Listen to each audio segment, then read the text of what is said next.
Magandang gabi, Oriental Mindoro. Mula sa bulwagang pambalitaan ng Camera Vision Network, ako po si Morena Lim at ito ang TVNet Weekend Report.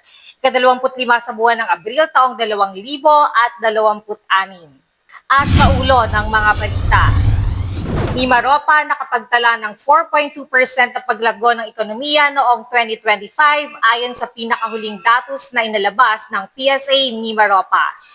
Mga balikbayan at displaced OFWs dumalo sa reintegration fair ng DMW. At joint bundling operation isinasagawa sa Calapan para sa kaligtasan at kaayusan ng lungsod.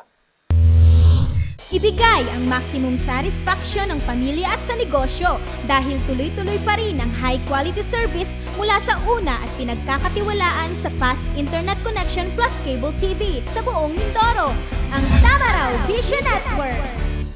Serving to the max, sa TVNet kami. Una sa Mindoro, TVNet pa rin. For inquiries, magpunta na sa pinakamalapit na TVNet office sa inyong lugar.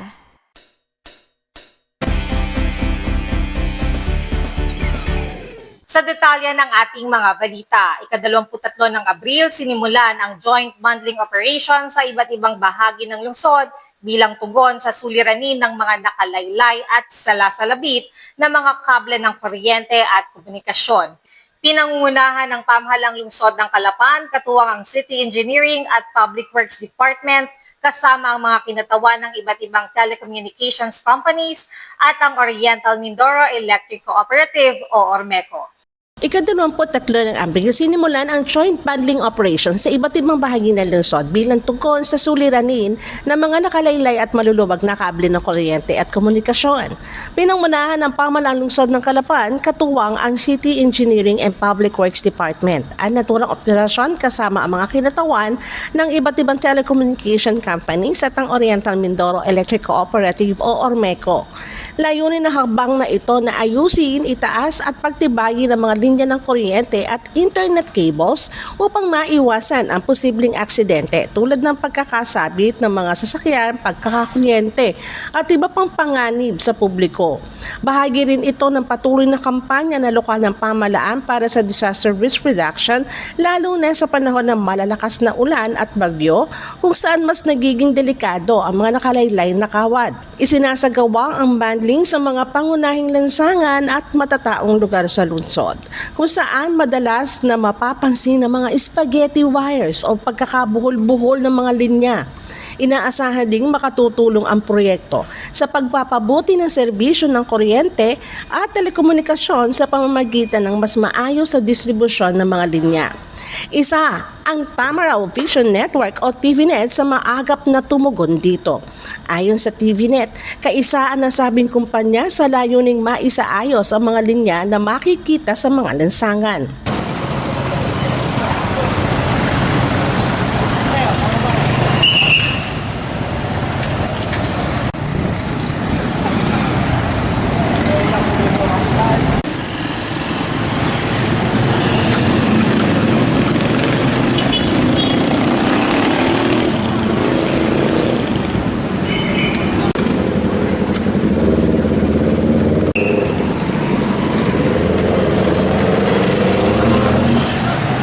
Samantala, muling nanawagan ang pamahalang lungsod ng Calapan sa kooperasyon at pag-unawa ng publiko, lalo na sa mga maapektuhan ng pansamantalang abala. Binigyan diin ng pamahalaan na ang naturang proyekto ay bahagi ng mas malawak na layunin na gawing mas ligtas, maayos at kaaya-aya ang kapaligiran para sa lahat ng mamamayan. Patuloy naman ang monitoring at koordinasyon ng mga kinukulang ahensya upang masigurong maayos at mabilis na matatapos ang operasyon sa itinakdang panahon. Samantala, isinagawa ng Department of Science and Technology sa RAI Mimaropa, katuwang ang University of the Philippines Los Baños sa RAI Central Hub, ang isang participatory mapping at seasonal cropping calendar workshop sa Calapan City, Oriental Mindoro bilang bahagi ng pagpapatibay ng datos sa agrikultura at pagpapalakas ng lokal na pagpaplano. Isinagawa ng Department of Science and Technology sa Rai Mimaropa, katuwang ang University of the Philippines, Los Baños sa Rai Central Hub, ang isang participatory mapping at seasonal cropping calendar workshop sa Calapan City. Bilang bahagi ng pagpapatibay ng datos sa agrikultura at pagpapalakas ng lokal na pagpaplano. Dinaluhan ang aktibidad ng 135 kalahok mula sa 37 barangay ng lungsod, kabilang ang mga opisyal ng barangay, agricultural technicians at mga kinatawan ng samahan ng mga magsasaka. Naging mahalagang plataporma ito para sa kolaborasyon ng iba't ibang sektor upang tiyakin ang katumpakan at pagiging maaasahang datos na ginagamit sa sektor ng agrikultura. Sa pamamagitan ng participatory mapping, sama-samang sinuri at pinagtibay ng mga kalahok ang mga nakaimprentang agricultural maps sa antas ng barangay. Tinukoy dito ang lawak ng mga taniman, uri ng pananim at umiiral na cropping patterns. Nakatulong ang prosesong ito upang maisagawa ang lokal at aktwal na kaalaman ng mga magsasaka sa mga paunang geospatial data na binuo ng Sarai team. Kasabay nito, isinagawa rin ang seasonal cropping calendar workshop kung saan tinalakay ang schedule ng pagtatanim at pag-aani ng mga pangunahing pananim sa iba't ibang barangay. Nagbahagi ang mga kalahok ng mahalagang impormasyon hinggil sa crop cycles, pamamaraan ng pagsasaka at mga salik na may kaugnayan sa klima tulad ng panahon ng pag-uulan, tagtuyot at iba pang panganib na nakakaapekto sa produksyon ng agrikultura. Ang ganitong participatory approach ay hindi lamang nagpapahusay sa kalidad ng agricultural data sets, kundi nagpapalakas din ng pakikilahok at responsibilidad ng mga lokal na pamahalaan at komunidad ng mga magsasaka. Ang mga beripikadong datos mula sa workshop ay isasama sa geospatial tools at Sarai upang higit na mapabuti ang crop monitoring at makabuo ng mga science-based advisories at plano para sa mga lokal na pamahalaan. Bahagi ang aktibidad dito na mas pinalawak na implementasyon ng Sarai Centralized National Hub for Regional Operations, isang inisyatiba na pinondohan ng DOST-PCAARRD at ipinatutupad sa buong bansa sa pamamagitan ng UPLB, katuwang ang mga regional offices ng DOST. Sa ilalim ng Project Sarai, patuloy na pinatitibay ng DOST Mimaropa ang kanilang layunin na gawing mas abot kamay ang mga makabagong datos at siyentipikong batayan sa pagpaplano, lalo na sa pagtugon sa mga panganib na dulot ng pagbabago ng panahon at sa pagpapalakas ng sektor ng agrikultura sa rehiyon. Sa programang Newsline City Talk kung saan ay naging panauhin si DTI Oriental Mindoro Provincial Director Arnel Hutalia, sinabi niya na kabilang sa mga pangunahing hakbang na ginagawa ng kanilang ahensya ay ang pagpapalawak ng access sa puhunan sa pamamagitan ng mga loan programs na may mababang interes na layuning matulungan ang maliliit na negosyante na makabangon mula sa epekto ng mataas na presyo ng bilihin, pagtaas ng gastusin sa produksyon at paghina ng demand sa merkado. Sa gitna ng umiigting ng hamong pang-ekonomiya na kinakaharap ng bansa, pinaigting ng Department of Trade and Industry o DTI ang pagpapatupad ng iba't ibang programa at serbisyo upang suportahan ang mga negosyante, lalo na ang mga micro, small and medium enterprises o MSMEs at mapanatili ang sigla ng lokal na ekonomiya. Sa programang Newsline City Talk kung saan ay naging panauhin si DTI Oriental Mindoro Provincial Director Arnel Hutalia, sinabi niya na kabilang sa mga pangunahing hakbang na ginagawa ng kanilang ahensya ay ang pagpapalawak ng access sa puhunan sa pamamagitan ng mga loan programs na may mababang interes na layuning matulungan ang maliliit na negosyante na makabangon mula sa epekto ng mataas na presyo ng bilihin, pagtaas ng gastusin sa produksyon at paghina ng demand sa merkado. Ang DTI, pinamonitor sa amin yung kalagayan ng mga manufacturers, sa mga restaurant, yung mga ganong sektor na talagang katulong natin sa ekonomiya. Then, through the Small Business Corporation, ito yung financing arm ng DTI, may mga inilabas ngayon na loan program. Okay, loan program. Unang-una, yung OFW Negosyo Fund. Kasi 'di ba nung pumutok yung giyera doon, kahit hindi pa man yung Iran-Iraq, 'di ba, mayroon pang mga dating kaguluhan sa Middle East. So, may mga kababayan tayong OFW na bumabalik sa ating bansa. So nakukuha namin ng listahan yan sa Department of Migrant Workers, sa OWA. Dito sa probinsya, meron na kami mga intervention with OWA and DMW. So ano ba yun? Nagbibigay kami ng seminar. If and when magninegosyo sila, ito yung kailangan nilang malaman. Ayan, mga ganun. Then, hindi lang basta seminar, sa training. Kaya nga pumasok na yung programa ng DTI Small Business Corporation, yung OFW Negosyo Fund, kung saan pwede silang mag-avail ng loan. Ayan. Pinalakas din ng ahensya ang kanilang negosyo center sa iba't ibang lalawigan upang magbigay ng libreng konsultasyon, pagsasanay at mentoring sa mga negosyante. Kabilang dito ang mga seminar sa digital marketing, product development at financial literacy upang matulungan ang mga MSMEs na makasabay sa modernong kalakaran ng negosyo. Sa usapin naman ng presyo ng mga pangunahing bilihin, patuloy ang mahigpit na monitoring ng DTI upang matiyak na nasusunod ang suggested retail prices at maiwasan ang overpricing at profiteering. Regular din ang sasagawa ang ahensya ng inspeksyon sa mga pamilihan at establishmento upang maprotektahan ang kapakanan ng mga mamimili. Pero kagaya po, ang abiso sa amin ng aming head office ay ang presyo nitong mga produkto na minomonitor ng DTI dahil nga sa pakikipagpulong ng nating secretary sa mga manufacturers. So una ay na-extend yung SRP by April 30, 2026. And just yesterday, naka-receive po kami ng advisory that the SRP will stay until May 10, 2026. Hinikayat naman ng ahensya ang publiko na makiisa sa mga programa nito at samantalahin ang serbisyong inaalok upang sama-samang malampasan ang kasulukuyang krisis na pang-ekonomiya. Magbabalik po ang TVNet Newsline makalipas ang ilang paalala. Bakit ka kasi kumabit? Alam mong di tama yan, di ba? Huwag ka nang gumamit ng pag-aari ng iba. Nakakaperwisyo ka sa mga legal na cable. Lumalabo ang signal nila. Mahiya ka naman, hoy. Illegal na cable mo, putulin na.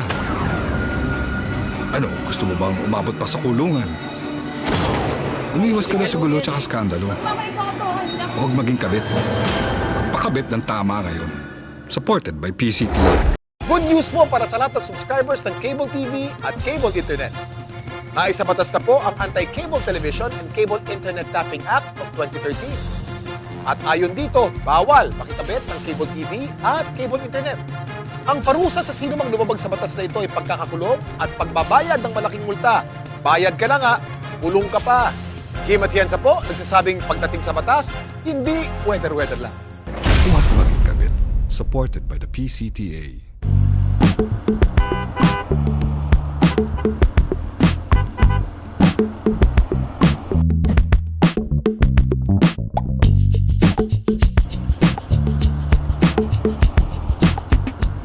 Ibigay ang maximum satisfaction ng pamilya at sa negosyo dahil tuloy-tuloy pa rin ang high-quality service mula sa una at pinagkakatiwalaan sa fast internet connection plus cable TV sa buong Mindoro, ang Tamaraw Vision Network.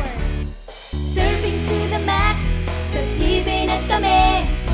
Una sa Mindoro, TVNet pa rin. For inquiries, magpunta na sa pinakamalapit na TVNet office sa inyong lugar.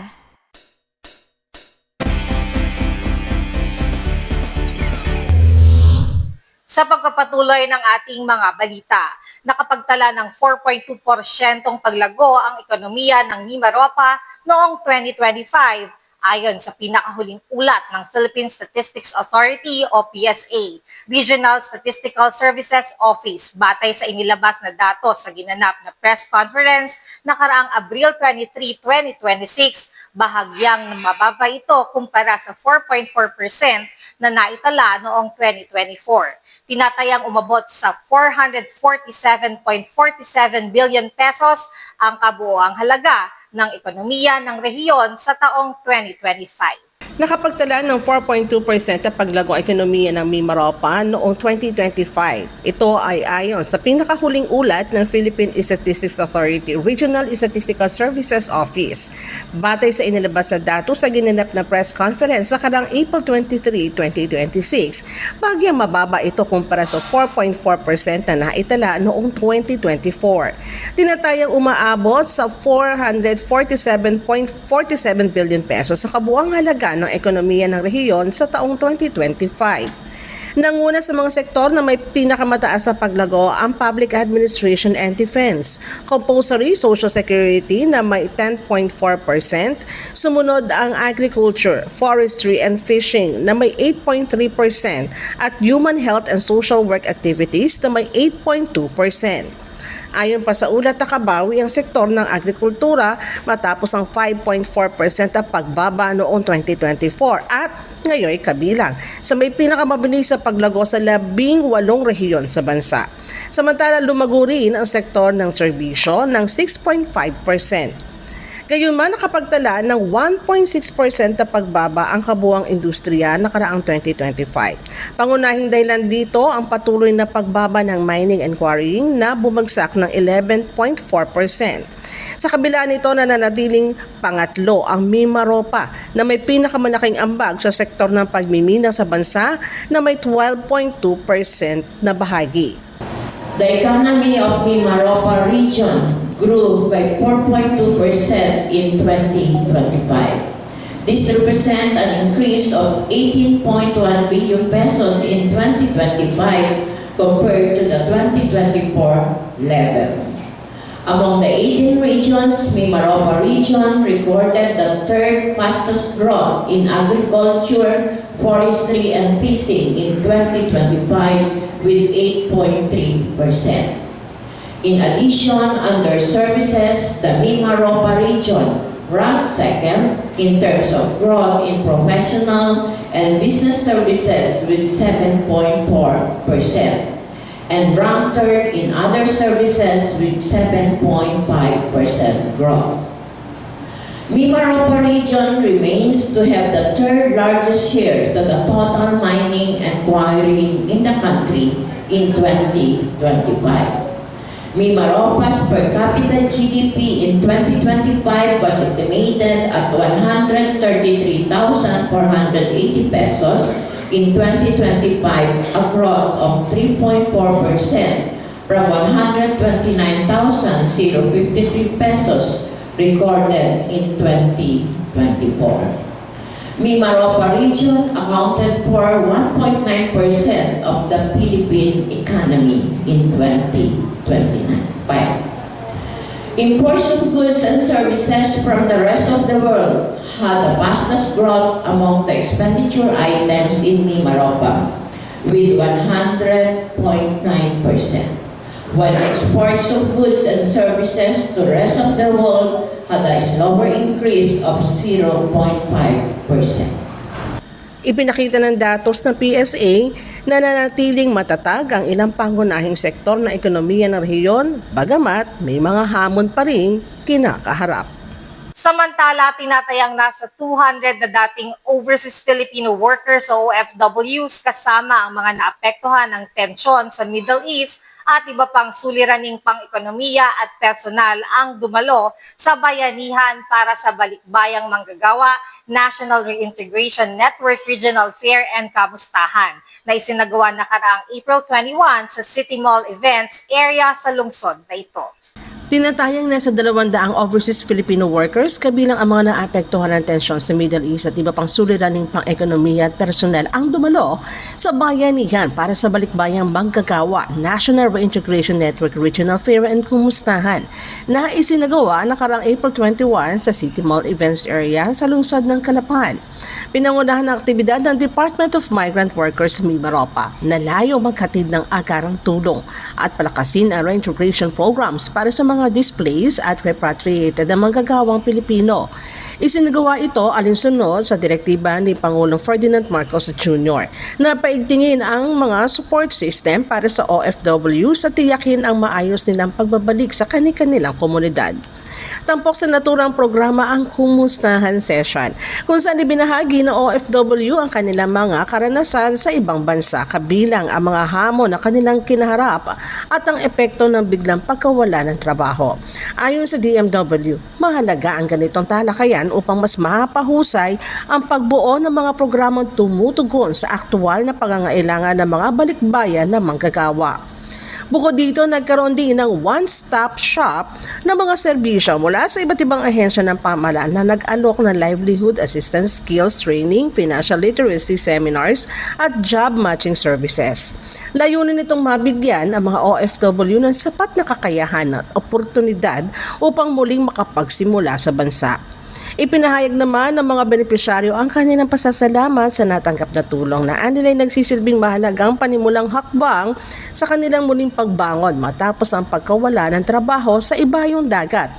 Ang naturang aktibidad ay bahagi ng mandato ng DMW sa ilalim ng Republic Act No. 11641 na naglalayong pangalagaan ang kapakanan ng mga OFW mula deployment hanggang sa kanilang pagbabalik sa Pilipinas. So nandito po tayo para tugunan kung ano man po pwedeng maibigay ng gobyerno na tulong po sa inyo, kasama yung ating mga ibang ahensya ng gobyerno na miyembro ng National Reintegration Network. Ito kasing programa natin ngayon na reintegration program ay iilan lamang po ito sa mga programa na ibinibigay ng Department of Migrant Workers po para sa inyo. But for today's activity, we'll focus on the reintegration programs of the department.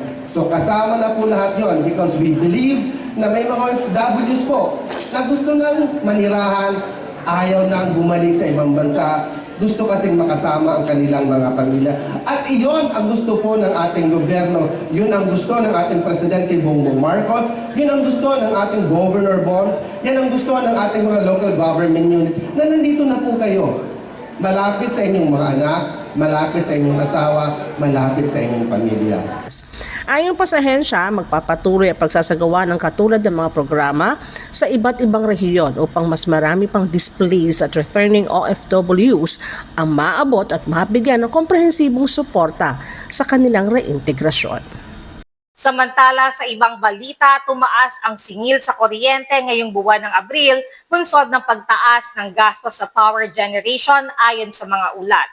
Kabilang sa mga pangunahing dahilan ang pagmahal ng presyo ng krudo, partikular ng diesel at bunker fuel na ginagamit ng maraming independent power producers o IPPs at emergency power producers. Tumaas ang singil sa kuryente ngayong buwan ng Abril, bunsod ng pagtaas ng gastos sa power generation. Ayon sa mga ulat, kabilang sa mga pangunahing dahilan ang pagmahal ng presyo ng krudo, partikular ng diesel at bunker fuel na ginagamit ng maraming independent power producers o IPPs at emergency power producers. Dahil sa pagtaas ng presyo ng mga produktong petrolyo, mas nagiging mahal ang produksyon ng kuryente mula sa mga naturang planta na direktang nakakaapekto sa kabuuang singil sa kuryente na ipinapasa sa mga consumer. Bukod dito, nabawasan din ang ambag ng renewable energy sources sa power supply dahilan upang mas umasa o dumepende sa mas mahal na emergency power sources. Ang pagbabagong ito ay isa rin sa mga nagtulak pataas sa presyo ng kuryente. Dagdag pa nito, iniulat din ang pagtaas ng system losses na lalo pang nakadagdag sa pagtaas ng singil sa kuryente. Ayon sa Ormeco, ang kombinasyon ng mataas na gastos sa fuel, pagbawas sa renewable energy output at pagdepende sa mas mahal na pinagkukunan ng kuryente ang nagtulak sa pagtaas ng electricity rate ngayong Abril. Apila nila sa publiko ang patuloy na pagtitipid sa konsumo ng kuryente upang mabawasan ang epekto nito sa buwan ng bayarin. Sa pinakahuling episode ng Kapihan sa Bagong Pilipinas ng Philippine Information Office Mimaropa, nakaraang ika-14 ng Abril, isa sa mga humarap sa mga lokal na mamamahayag, si Oriental Mindoro Electric Cooperative General Manager Engineer Humphrey Dolor, kung saan ay ipinaliwanag nito ang dahilan ng pagtaas ng taripa ng kuryente para sa buwan ng Abril at ang patuloy na paglaganap ng anti-pilferage o pagnanakaw ng kuryente. Sa pinakahuling episode ng Kapihan sa Bagong Pilipinas ng Philippine Information Agency Mimaropa, nakaraang ika-14 ng Abril, isa sa humarap sa mga lokal na mamamahayag si Oriental Mindoro Electric Cooperative General Manager Engineer Humphrey Dolor. Binigyan diin na nasabing opisyal na ang kooperatiba ay tagapaghatid lamang ng serbisyo habang ang mga ipinatutupad na singil ay nakabatay sa halaga ng supply mula sa mga power supplier at sa umiiral na mga regulasyon. Ipinaliwanag din niya na ang pagtaas ng konsumo ng kuryente ay isa sa mga salik na nakakaapekto sa pagtaas ng taripa. Sapagkat habang lumalaki ang pangangailangan sa enerhiya, tumataas din ang halaga ng supply na kinukuha mula sa mga supplier upang matugunan ang demand ng mga miyembro ng konsumidores. Na huwag masyadong gumamit ng kuryente kung hindi naman po talagang kinakailangan. Ang dahilan po, kapag sobrang taas ng ating demand, ito po ang nagdidikta ng paggalaw ng presyo ng ating kuryente. Ganun din po, kapag wala na po tayong supply na makuhanan, kahit gusto natin bumili, wala po tayong magagawa kung hindi magpatay ng linya sa mga lugar na hindi naman masyado ang economic activities. Tinalakay rin ni GM Dolor ang patuloy na paglaganap ng anti-filferage o pagnanakaw ng kuryente na aniya may malaking epekto sa operasyon ng kooperatiba at sa kalidad ng serbisyong na ipagkakaloob sa mga lehitimong consumer. Aniya, ang mga iligal na koneksyon ay paglabag sa Republic Act No. 7832 o ang Anti-Electricity Electric Transmission Lines Materials Filferage Act of 1994. Sa kasalukuyan, may 5 nang naihaing kaso ang Ormeco habang mahigit 100 consumer ang nahuli sa paglabag. Dahil dito, muling pinaalalahanan ng pamunuan ng Ormeco ang publiko na makiisa sa kampanya laban sa pagnanakaw ng kuryente upang mapangalagaan ng maayos at matatag na daloy ng serbisyo para sa lahat ng mga consumer member owners. Ang gawin po, lalo na yung mga magnanakaw nating nakakasuhan and yung gumagawa ng maling gawain para mabulag at maloko nila yung mga consumer natin. May kaso na rin po sila. Limahan ang final court at meron tayong around 100 na under the committee of the Special Operation Task Group wherein kasi bago naman natin kasuhan, hindi po naman matik court agad eh. Merong settlement. Kapag babayaran nila ang kanilang obligasyon, penalty, at other charges, hindi naman natin sila kinakasuhan at ibinabalik natin ang serbisyo ng kuryente. However, those who are defiant para comply ang batas ng anti-filferage law, doon po dumarating ang punto na magkakaroon tayo ng mga kasuhan at maraming tao ang ating kinakasuhan. Hinikayat din ni GM Dolor ang lahat na maging masinop at wais sa paggamit ng kuryente, lalo na sa panahong mataas ang pangangailangan sa enerhiya sa buong bansa.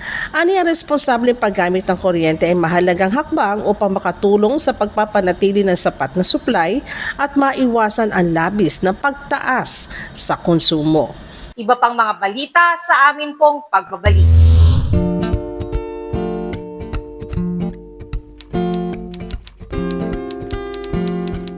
Inday, pakiligpit nga itong mga kinalat ng mga bata. Noon, gusto ko makapag-aral. Pero walang oras dahil full-time ang trabaho ko. Pero ngayon, dahil sa online classes ng Solar Learning at DepEd Alternative Learning System, natupad na ang pangarap kong makapag-aral. Good day, ka-learners! Welcome to another episode. Hindi ko na kailangan pumasok sa eskwelahan. Nakakapag-aral ako sa oras na gusto ko. Anytime! Nagkaroon ako ng second chance sa pag-aaral. At dahil recognized ito ng DepEd, sigurado ako sa diploma. This lesson, You should be able to... you learned about the persons. Sa wakas, matatapos ko na ang high school ko. May salamat din nga pala kay ate. In-sponsor niya ako na ma-enroll sa Solar Learning.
maximum satisfaction ng pamilya at sa negosyo dahil tuloy-tuloy pa rin ang high quality service mula sa una at pinagkakatiwalaan sa fast internet connection plus cable TV sa buong Mindoro, ang Tamaraw Vision Network. Serving to the max, sa TVNet kami. Una sa Mindoro, TVNet pa rin. For inquiries, magpunta na sa pinakamalapit na TVNet office sa inyong lugar. Muling ilulunsad ng pamahalaang lungsod ng Calapan ang MBS Sports Clinic at Music and Arts Workshop na nagsisimula sa ika-2 ng Mayo. Layo nitong mabigyan ng produktibo at kapaki-pakinabang na gawain ang mga kabataan habang nasa panahon ng bakasyon.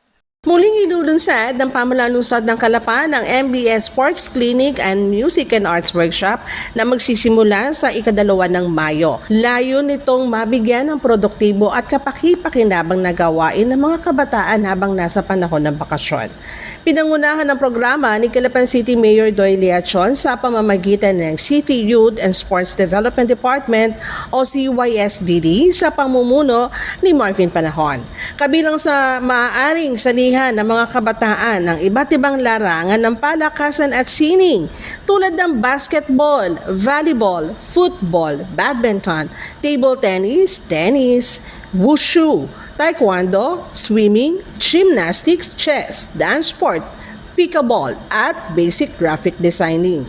Ayon sa pamahalaang lungsod, bahagi ng programang ito ng kanilang kampanyang Makabuluhang Bakasyon Sigurado na naglalayong hindi lamang paunlarin ang pisikal na kakayahan ng mga kalahok kundi pati ang kanilang talento, disiplina at kumpiyansa sa sarili. Naging mainit naman ang pagtanggap ng mga kabataan sa programa matapos tangkilikin ang sinagawang registration day para sa MBS Sports Clinic at Music and Arts Workshop. Ang nasabing inisyatibo ayon sa CYSDD ay mahalagang hakbang tungo sa paghubog ng mas malusog, disiplinado at talentadong henerasyon ng kabataan ng lungsod. Isinagawa ng pamahalaang lungsod ng Calapan sa pangunguna ng City Urban Planning and Development Department, katuwang ang City Environment and Natural Resources Department, Public Safety Department at City Disaster Risk Reduction and Management Department mula April 14 hanggang 17 bilang bahagi ng paghahanda sa Local Public Transport Route Plan. Isinagawa ng pamahalaang lungsod ng Calapan sa pangunguna ng City Urban Planning and Development Department, katuwang ang City Environment and Natural Resources Department, Public Safety Department at City Disaster Risk Reduction and Management Department ang Transport Survey mula April 14 hanggang 17 bilang bahagi ng paghahanda sa Local Public Transport Route Plan. Ginawa ang survey sa mga oras sa dagsa ang mga biyahero alas 6 hanggang alas 8 ng umaga, alas 11 ng tanghali hanggang alauna ng hapon at alas 4 hanggang alas 6 ng hapon. Saklaw nito ang pagbibilang ng dami ng mga sasakyan at pasahero sa iba't ibang ruta sa lungsod. Ayon sa grupo, magsisilbing batayan ang nakalap na datos upang makabuo ng mas episyente at angkop na plano para sa pampublikong transportasyon. Layunin nitong mapabuti ang daloy ng trapiko, mabawasan ang pagsisikip sa kalsada at matugunan ng aktwal na pangangailangan ng mga commuter. Ang LPTRP ay isang programa na inihahanda ng pamahalaan upang matukoy at maisaayos sa mga ruta ng pampublikong sasakyan tulad ng jeepney, bus, tricycle at iba pang public utility vehicles. Sa pamamagitan nito, inaasahang maiaangkop ang mga ruta sa dami ng pasahero. Mababawasan na ang pagsasapawan ng biyahe at mapapahusay ang accessibility sa iba't ibang lugar. Batay sa plano, sa resulta ng survey at traffic studies na sumusukat sa bilang ng sasakyan at pasahero sa oras sa kasagsagan ng biyahe, mula rito matutukoy kung aling mga ruta ang epektibo, nangangailangan ng pagbabago o dapat dagdagan. Sa kabuuan, inaasahang magsisilbing gabay ang LPTRP sa pagtataguyod ng isang ligtas, maayos at sustainableng sistema ng pampublikong transportasyon na kapaki-pakinabang para sa parehong operator at pasahero at tumutugon sa mga itinakdang pamatayan ng pamahalaang nasyonal hinggil sa modernisasyon at route rationalization. Sa ating public service, muling binabalik ang inaabangang diskwento extravaganza Wave 1 sa New City Central, Barangay Camilmil, Calapan City sa Mayo 1 at 2, 2026 mula alas 7 ng umaga hanggang alas 7 ng gabi. Inaanyayahan ng publiko na makilahok sa naturang kaganapan na tampok ang malalaking diskwento, food samplings at iba't ibang uri ng entertainment. Ayon sa City Mart Supermarket, layunin ng programa na magbigay na dagdag na tipid at kasiyahan sa kanilang mga mamimili. Hinihikayat ang lahat na samantalahin ang mga alok at maging bahagi ng 2 araw na selebrasyon ng pamimili. Be Smart Shop at City Mart.